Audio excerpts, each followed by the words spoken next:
Bonjour, je suis François Binder, je suis directeur conseil en charge des activités intelligence artificielle et cloud chez Humanis.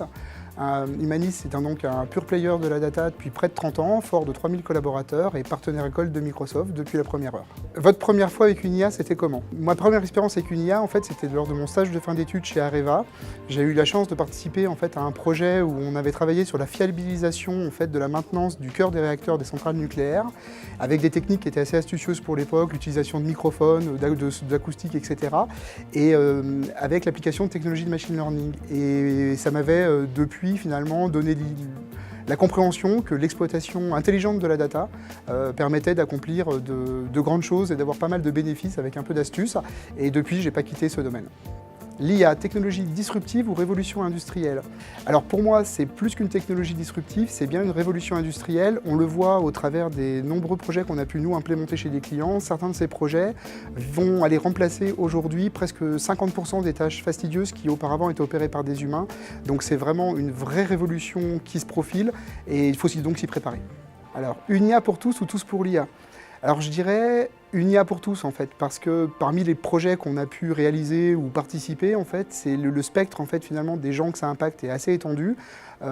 J'ai souvenir par exemple de projets pour lutter contre l'échec scolaire avec l'éducation nationale, ou encore des projets qui vont viser à analyser avec du deep learning les chutes de personnes âgées par exemple, et de pouvoir apporter une réponse plus rapide. Donc du coup, comme elle s'adresse à tous, c'est bien une IA pour tous. Devrait-on intégrer de l'IA au cursus scolaire? Oui, moi je pense que c'est fondamental. D'ailleurs en France, on a une expertise qui est reconnue autour du sujet. Par contre, on va aller vers un risque pénurique au fur et à mesure que ces technologies vont se déployer. On s'y est pas trompé chez Humanis, et c'est pour ça d'ailleurs qu'on investit aux côtés de Microsoft dans un projet qui s'appelle l'école IA et dont on vient de recevoir la première promotion au mois de septembre. Quelle IA pour demain? Chez Humanis, on réfléchit déjà à l'IA d'après-demain. On pense que les technologies quantiques, quand elles vont émerger, vont permettre d'aller encore plus loin de ce qu'on peut faire avec l'intelligence artificielle. D'ailleurs, notre équipe de chercheurs travaille aujourd'hui avec Microsoft, avec la solution Quantum Development Kit, pour commencer à estimer les bénéfices qu'on pourra avoir au portage des algorithmes d'intelligence artificielle avec les technologies quantiques. Un petit mot pour Cortana. Alors un petit mot pour Cortana, moi ma fonctionnalité préférée dans Cortana, c'est l'intégration avec mes indicateurs de performance dans Power BI. Et si j'avais un petit mot pour Cortana, ce serait quand est-ce que tu le développes en français pour que tout le monde en France puisse en profiter. Expliquez-nous le cloud comme vous le feriez à un enfant de 5 ans. Alors le cloud, c'est comme l'électricité.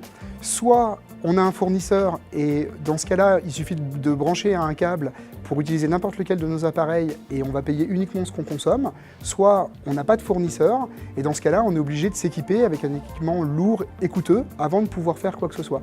Et comme moi j'ai des enfants de 5 ans, je leur rajouterai également, et c'est comme la lumière, hein, pensez à bien l'éteindre, sinon ça va être difficile pour vos cadeaux à Noël. Votre cloud est privé, public ou hybride? Alors à titre personnel, pour moi le futur est tout serverless, donc j'ai une préférence pour le cloud public. Maintenant, j'apprécie beaucoup les fonctionnalités dans Azure qui vont permettre justement de mettre en place le cloud hybride et donc pour nos clients d'opérer la transition au rythme où ils le souhaitent. Si vous étiez un objet connecté, que seriez-vous? Surtout pas un téléphone, j'aimerais pas avoir des notifications toutes les minutes.